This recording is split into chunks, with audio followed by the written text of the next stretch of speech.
Messieurs, dames, bonjour. Monsieur Ducot, nous allons commencer le cours dans quelques instants sur la MetaTrader, l'utilisation et tous les avantages qu'elle présente. Pour le moment, je vais vous demander de faire un rapide passage sur les risques du marché. Ensuite, si vous avez la possibilité, c'est de m'envoyer un petit message sur le chat pour me dire que vous me recevez bien, que vous avez bien le son et l'image. Le chat se trouve normalement en haut à droite de votre écran avec une flèche rouge ou un trait rouge qui vous permet d'y accéder. Je vous rappelle aussi par là même que vous pourrez poser vos questions via ce chat. Donc, à tout de suite, donc le retardataire puisse se connecter. Bonjour à tous et à toutes. J'espère que vous avez trouvé le chat pour pouvoir poser vos questions. Nous allons donc retirer cet avertissement sur les risques et nous allons commencer à parler de la MetaTrader. Donc, qu'est-ce que c'est que la MetaTrader? La MetaTrader, c'est une plateforme de trading qui vous permet d'accéder au marché. Ok, vous avez donc une présentation assez simple. Hein, vous pas vous regardant juste comme ça la première image, vous dire ah c'est compliqué, comme beaucoup le font. Vous allez voir au fur et à mesure que vous allez trouver ça non seulement simple, mais très pratique. Alors, rappelez-vous que vous avez quand même plusieurs accès au marché chez Avatrade. Le premier, c'est la WebTrader directement en ligne en vous connectant sur votre compte. C'est un petit peu moins élaboré que la MT4, mais ça vous permet quand même de pouvoir y accéder, de travailler dans de bonnes conditions. Le deuxième, c'est la MT4 ou la MT5 sur votre PC que vous téléchargez. Et après, vous avez évidemment la possibilité aussi de récupérer votre marché sur la Avatrade Go, ok, sur votre téléphone ou sur ou sur la MT4 ou la MT5 sur votre téléphone en téléchargeant les applications. Donc ça, c'est une chose. Maintenant, on va revenir sur la MT4 ou la MT5, c'est à peu près la même chose, hein, sur le PC que vous avez téléchargé depuis, je rappelle, et c'est important, depuis votre compte Avatrade. Hein. N'allez pas télécharger MT4 ou MT5 sur Google en disant c'est la même chose. Non, parce que chaque MT4 est affilié à un broker. Il y a des spécificités bien précises. Donc, si vous mettez n'importe quel MetaTrader ou une que vous auriez téléchargé dans le passé, je ne sais chez quel broker, elle ne marchera pas. Donc, il faudra la retirer et la retélécharger depuis le compte Avatrade. Bon, maintenant, comment ça se présente? Vous avez ici, une fois que vous l'avez téléchargé, la possibilité de vous connecter à votre compte ici dans Fichier.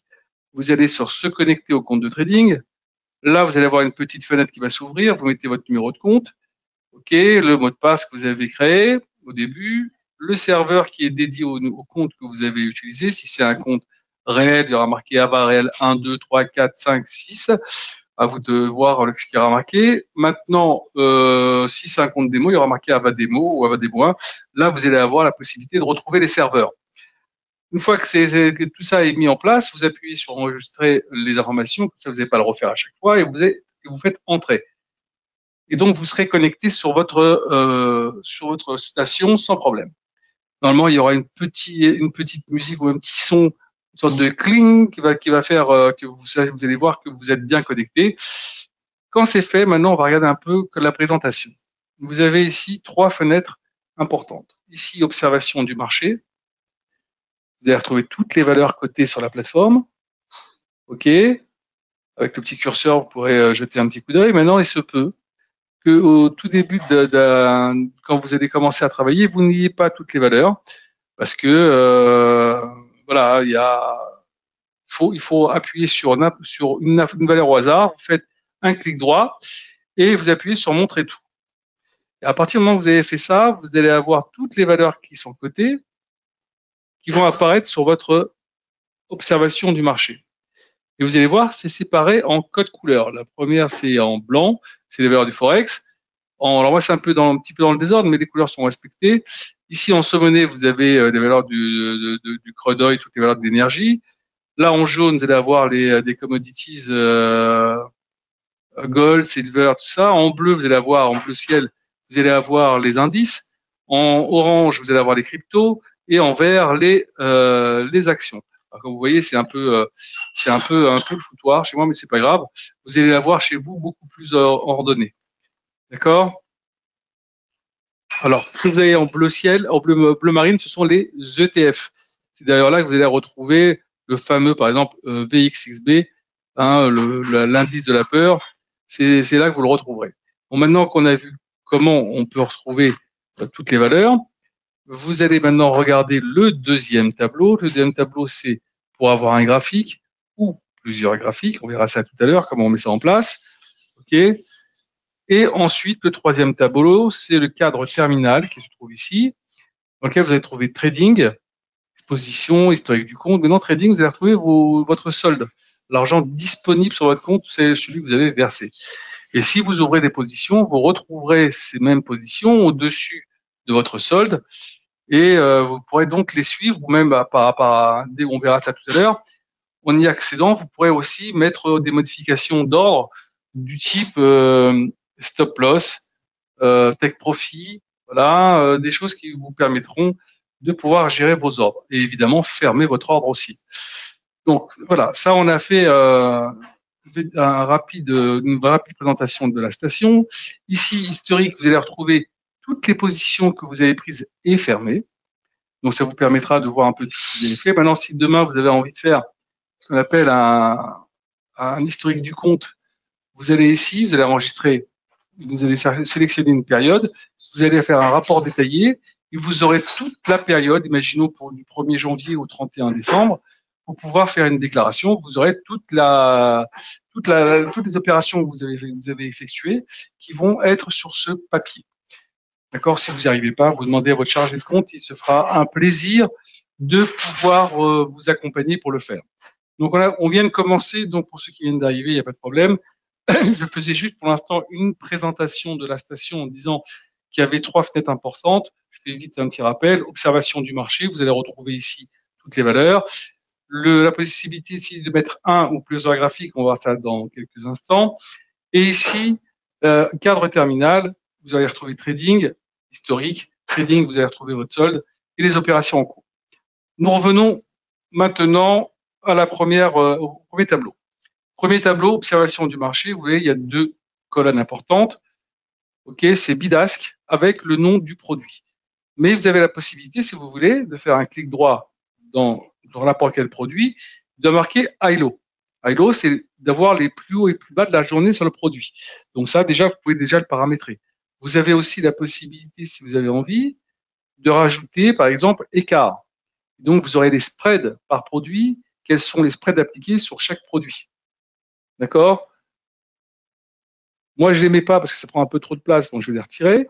Mais si vous voulez les mettre et pouvoir suivre, voilà, vous avez toute la possibilité de pouvoir paramétrer votre station avec des éléments importants. Bon, on va laisser comme ça pour l'instant de ce côté. Est-ce qu'il y a un produit sur lequel vous voulez qu'on fasse la démonstration? Je rappelle que vous avez un chat sur le côté en haut à droite. OK? Si vous avez envie, n'hésitez pas. Moi, je vais prendre le gold parce qu'en ce moment ça bouge pas mal. Voilà, je vais prendre le gold et je vais faire ici un clic droit, ouvrir graphique. Voilà, ouvrir graphique. Comme vous voyez, dès que vous l'ouvrez, il se présente de cette façon-là. Donc, qu'est-ce qu'on fait pour pouvoir le changer, le reparamétrer à notre façon? Clic droit dans le graphique, vous descendez sur propriété et vous allez avoir ce panel de couleurs qui va s'offrir à vous. Et vous allez pouvoir changer les couleurs. Bon, moi, l'arrière-plan, je le mets ici en kaki. D'accord? Le texte en noir. La grille, je la fais disparaître, donc je vais la mettre en kaki. Barre haussière, je la mets en bleu. Barre baissière, je la mets en rouge. La bougie haussière, le même bleu. Et la bougie baissière, le même rouge. Le reste, je touche à rien, je fais juste OK. Et voilà. Là, ici, si vous appuyez ici, vous allez avoir les cours. OK. Et maintenant, je vais regarder en grossissant un peu avec les loupes qui sont ici à ma disposition, plus ou moins. Je m'aperçois que je suis en bâtonnet. En règle générale, on a l'habitude de travailler en candlestick, c'est-à-dire en bougie japonaise. Donc, je vais aller ici. J'ai 3 types de graphiques qui me sont proposés, soit en courbe, soit en bâtonnet, soit en candlestick. J'appuie sur candlestick. Mon graphique se met automatiquement en bougie japonaise. J'écarte le graphique du bord droit pour avoir un peu plus de visibilité. Et maintenant, j'ai plus qu'à choisir une unité de temps. qui va de 1 minute au mois. Je vais me mettre en daily, donc chaque bougie maintenant représente un jour de cotation, d'accord? Donc là maintenant, si vous faites ça, attendez par une seconde, voilà. Vous avez maintenant ici la possibilité de mettre votre bougie. Si vous mettez votre souris sur la bougie, vous avez ce qui s'est passé sur la journée. Vous avez l'open, vous avez le plus haut, le plus bas, la close. Sur chaque bougie, alors si c'est la bougie baissière, mettez-la en bas. Si c'est la bougie haussière, vous mettez en haut. D'accord? Et vous avez toutes les coordonnées de chaque bougie qui se met dessus. Ça, c'était pour vous expliquer comment ça fonctionne. Maintenant, qu'est-ce qu'on fait? Alors, c'est pas le sujet du cours, mais je vais vous montrer rapidement. Qu'est-ce qu'on fait quand on crée un graphique? On commence un petit peu à l'alimenter avec, par exemple, les couloirs. Les couloirs, donc je vais prendre ici, voilà, je vais mettre le premier couloir. OK. Je vais faire comme ceci. Je vais l'écarter ici pour voir un peu mieux. Voilà. Et donc là, on voit dans le premier couloir, je vais ici appuyer là pour avoir, vous voyez ici, vous avez ici dans le couloir la possibilité de voir comment ça s'est comporté. OK. Là maintenant, je vais avoir la possibilité encore de rajouter des choses comme ici. Vous voyez, je fais une parallèle par rapport à ça, par rapport au couloir que j'ai mis en place. Et en mettant la parallèle, vous apercevez qu'on est venu taper ici, une petite sortie, mais on a clôturé en dessous. Et donc, ça a été un point haut. D'accord. Après, ensuite, vous aurez la possibilité de pouvoir mettre des supports, des résistances avec ce genre de choses, ouais, en faisant comme ça. Mais aussi, vous pourrez utiliser ça aussi, c'est important. Vous pourrez aussi utiliser Fibonacci. Et Fibonacci, vous voyez, en 2 secondes, vous avez tous les supports et résistances importants qu'il y a lieu de mettre en place. Alors, il y a des fois, il y en a qui sont pas mis comme celui-ci, donc vous pouvez les rajouter, vous voyez, ça vous donne un supplémentaire. Et voilà, donc vous avez ici la possibilité déjà d'avoir un graphique qui commence déjà un peu à vous parler, voilà, et ça devient intéressant de voir un peu le comportement. Quand vous avez terminé de faire ça, hein, vous avez encore plein d'autres choses, hein, je ne vais pas tout disséquer maintenant parce qu'il y a un cours sur les outils d'analyse technique qui vous est proposé mardi. Donc juste, je vous montre rapidement la façon dont on peut mettre des éléments, comme les bandes de Bollinger, par exemple. Voilà. Insertion, indicateur, je vais sur oscillateur, je mets les MACD. Voilà. OK. Je vais baisser ici parce qu'il y en a encore d'autres comme ça. Je peux encore aller sur insertion, indicateur, oscillateur, je mets les RSI. Voilà. Voilà, donc vous avez, vous voyez, c'est assez rapide, hein, la mise en place. Et vous avez aussi la possibilité, encore ajouter si vous avez envie, indicateur, oscillateur, stochastique. Voilà, donc tout ça, je l'expliquerai comment ça fonctionne mardi si vous venez au cours. Pour le moment, on va en rester là sur les outils qu'on a déjà mis en place. Et comme vous voyez déjà, c'est quelque chose déjà qui commence un petit peu à mieux vous parler. D'accord. On voit ici une reprise ici à la hausse. Là, on a fait une petite baisse et hop, on repart, en train de repartir. Même sur la MACD, on voit que ça repart. Et même sur les stochastiques, on voit quand même que c'est en train de faire un petit crochet. Hein, la stochastique est en train de faire un petit crochet après la descente pour certainement repartir, remonter un petit peu et voir un peu si il y a une possibilité d'aller rechercher plus haut. Alors, je rappelle qu'aujourd'hui, on a eu quelques chiffres importants, notamment le PIB qui a montré encore une faiblesse, quand on est encore négatif à moins 0,2, une augmentation du chômage hebdomadaire en termes d'inscription, et donc il y a des indices PCE qui restent toujours au niveau de la consommation des ménages à 3,7. C'est quand même quelque chose qui est encore assez haut. Est-ce que ça va pas aider la Fed à baisser les taux? Donc voilà, ça c'était pour la petite parenthèse. Maintenant qu'on a mis ça en place, on doit trader. D'accord? Comment on fait pour trader? Alors, vous avez 2 solutions, même plusieurs. Vous allez ici sur le gold, clic droit, nouvel ordre, et là vous avez la possibilité de passer un ordre. Alors, ici on va marquer 0,5, on va dire qu'on est acheteur. Voilà, je viens de passer un ordre de 0,5 à l'achat. OK. En sélectionnant l'ordre ici, je peux faire ici modifier ou annuler l'ordre, et je vais pouvoir mettre un stop loss ou un take profit à ma guise. Donc, on est acheteur, donc je perds si ça baisse. J'ai acheté à 17. J'ai acheté à 17, combien? 17,80. Donc, je vais mettre un stop loss à des, parce qu'il faut pas mettre non plus trop serré. On va mettre à 13. Voilà. Et ici, le take profit, on va le mettre, allez, à 60. On est un petit peu gourmand. Voilà. Donc là, maintenant, j'ai mon ordre qui est là avec un stop loss et un take profit. Et ici, je vois ce que je gagne ou ce que je perds. Donc, évidemment, quand vous ouvrez votre position, vous avez toujours un petit déficit. Hein, c'est ce qu'on appelle le spread. Et au fur et à mesure que votre ordre ira dans le bon sens, vous allez passer positif. Je rappelle que dans ce spread, une partie de ce spread sont nos finances chez Avatrade. C'est avec ça que nous gagnons notre vie. Bon, maintenant, on revient sur l'ordre en lui-même. Si maintenant j'ai envie de modifier, j'ai déjà fait pour le stop loss et le take profit, je peux à chaque fois remodifier mon stop loss et mon take profit juste en faisant un clic droit et revenant sur modifier ou annuler l'ordre. Maintenant, j'ai envie de fermer mon ordre, je vais sur la croix. D'accord? J'appuie sur la croix et là, j'ai la feuille qui va s'ouvrir. Je peux donc, en appuyant sur prix de clôture, fermer mon ordre tout de suite. Mais attention, je peux aussi, si je veux, en fermer qu'une partie. Je vais là, je marque 0,3, j'appuie sur prix de clôture et là, je vois mon ordre, j'en avais 0,5, il me reste plus que 0,3. Pourquoi? J'en ai fermé 0,3. J'en ai fermé 0,3. D'accord? Alors ça, c'est intéressant. Par exemple, si vous avez dans un marché où vous gagnez un peu d'argent, vous avez envie d'en prendre une partie de l'assurer. Bon, bah, vous enfermez comme je viens de le faire.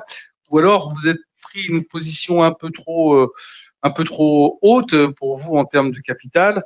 Et donc, vous préférez quand même réduire votre position, votre exposition. Et donc, ça vous permet de pouvoir fermer sans avoir à fermer tout l'ordre et recommencer. D'accord? Maintenant, si vous avez envie de fermer l'ordre en entier, vous appuyez ici, vous faites prix de clôture et votre ordre est parti et vous le retrouvez, tout ce que vous avez fait, vous le retrouvez dans l'historique du compte. D'accord? Je reviens dans Trading. Maintenant, ici, vous avez aussi, tout à l'heure, je vous ai montré ça, la possibilité de trader d'ici. Il va falloir faire très attention. Pourquoi? Parce que quand vous allez trader d'ici, si par exemple, au tout début, vous voyez, je peux essayer de lancer un ordre ici si j'ai envie, il n'y a pas de problème. Mais au début, peut-être, quand vous avez ouvert votre ordre et que vous allez passer à un premier ordre, vous allez avoir, ici, si je vais vous montrer, trading en un clic. On vous propose de trading en un clic, vous avez accepté les termes et conditions. Ça peut arriver. Vous avez fait OK, OK. Donc, qu'est-ce qui se passe? Ici, vous voyez, j'ai 0,5. J'appuie ici, regardez en bas, j'ai vendu. J'appuie ici, j'ai acheté. J'appuie ici, j'ai fermé. J'ai fermé. Alors, vous voyez, c'est rapide, mais ça pose un problème de sécurité. Si vous n'êtes pas au fait du fonctionnement de ce système, ben, vous risquez de faire des bêtises sur le marché, de ne pas vous apercevoir que vous avez passé un ordre. Donc, à quoi ça sert normalement ça? Ça sert en fait pour ceux qui font du scalping, ok, travailler sur quelques points. Ben, c'est intéressant de se mettre par exemple acheteur là maintenant comme ça, d'attendre un petit peu que le marché monte. Dès que le marché, par exemple, va gagner 10, 20, 30 euros, ok, je ferme en me disant que je ne veux pas perdre plus qu'une certaine somme parce qu'on ne doit pas non plus se mettre dans des situations invraisemblables. Donc pour l'instant, je vais le laisser comme ça. Mais si maintenant, voilà, je veux le fermer, voilà, on va le fermer. Voilà. Vous voyez, j'ai pas maintenant la feuille de l'ordre pour pouvoir faire, par exemple, une fermeture partielle parce que la fonctionnalité ne marche pas avec ce système-là. Donc, qu'est-ce que je fais si je veux pas avoir de problème et je veux pas utiliser le scalping? Je retourne dans Outils, je vais dans Options, je vais dans Trading, je désengage le trading en un clic et je fais OK. À partir de là, si j'ouvre, j'ai ma feuille d'ordre qui s'ouvre normalement. Je peux passer mes ordres comme on l'a fait tout à l'heure. OK jusqu'à présent? Vous voyez, c'est pas très compliqué. Maintenant qu'on a vu ça, qu'on a vu la possibilité de faire des ordres partiels, la capacité de faire du scalping très rapidement, on va regarder quelque chose qui est aussi très important. Là, vous avez vu, on a fait une mise en page du gold. Imaginons que je vais faire la même chose sur le SPX 500. Je fais ouvrir graphique. Je vais recommencer encore tout ce que je viens de faire, le paramétrage. Non. Vous allez sur ce que vous avez déjà capturé, sauvé, vous faites hop, vous appuyez dessus et vous voyez toutes les fonctionnalités que vous avez mises sur sur l'autre graphique que vous avez enregistré, vous les retrouverez sur le graphique du US 500 que vous venez d'ouvrir. Après, vous n'avez plus qu'à mettre les trends et tendances, Fibonacci, tout ce que vous avez pas, tout ce qui manque, tout ce qu'on peut pas mettre, parce que c'est pas le même graphique. Et voilà. Donc, vous avez gagné un gain de temps. Non, pas, par contre, ce qu'il faut faire, n'oubliez pas, c'est d'enregistrer les graphiques que vous avez. Donc, je vais ici sur l'or qu'on est en train de faire. J'appuie là, je fais enregistrer le modèle. Voilà. Vous allez marquer ici Gold. Vous allez sauver. Et vous allez retrouver ensuite dans votre lexique tous les produits que vous avez sauvés au fur et à mesure. Et donc, vous aurez un petit onglet. Donc, vous pourrez aller de l'euro-dollar au US 500, de l'US 500 au gold, et ainsi de suite. Donc, vous allez pouvoir surveiller tout ça. Maintenant, vous avez aussi la possibilité d'avoir plusieurs graphiques devant vous. Alors ici, vous avez un petit tableau. Si j'appuie dessus, c'est pour arranger tous les produits que je suis. Alors, par exemple, celui-là, j'ai envie de suivre le gold en même temps que j'ai envie de suivre, par exemple, l'US, EUR, USD. Alors, je vais faire comme ça. Pardon. Et voilà. Je mets deux graphiques devant moi. Je peux suivre l'évolution, voir comment ça se comporte, sachant quand même qu'il y a une certaine implication entre ces deux produits. Hein. Plus USD va monter, ça veut dire plus le dollar va s'affaiblir, plus vous aurez une remontée du gold. OK? Et vice-versa, évidemment. Ça, c'était pour vous montrer comment on met les graphiques. Alors maintenant, si vous voulez avoir le gold en pleine page, vous appuyez comme ça, vous l'avez en pleine page, pas de problème.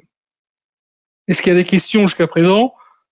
Oui, j'étais assez clair pour que vous puissiez vous en sortir tout seul. Je pense qu'on a vu une bonne partie des choses, que j'ai rien oublié. Ah si, je vais vous expliquer quelque chose d'important. Voilà, des fois, il y a un peu la panique qui se met en place et on nous appelle en disant j'ai perdu des données, je retrouve plus l'observation du marché, je retrouve plus le cadre terminal, je sais plus comment faire. Vous allez, pas de panique, vous allez dans affichage, observation du marché, ça revient. Hop, affichage, cadre terminal, vous avez retrouvé vos données. D'accord? Donc, on ne panique pas maintenant. Si vous n'y arrivez pas, vous appelez évidemment soit votre chargé de compte, soit le support technique qui vous diront exactement comment opérer. Je vous attends pour les prochains webinaires. Le prochain aura lieu mardi prochain. À très bientôt. Passez une excellente soirée. Au revoir.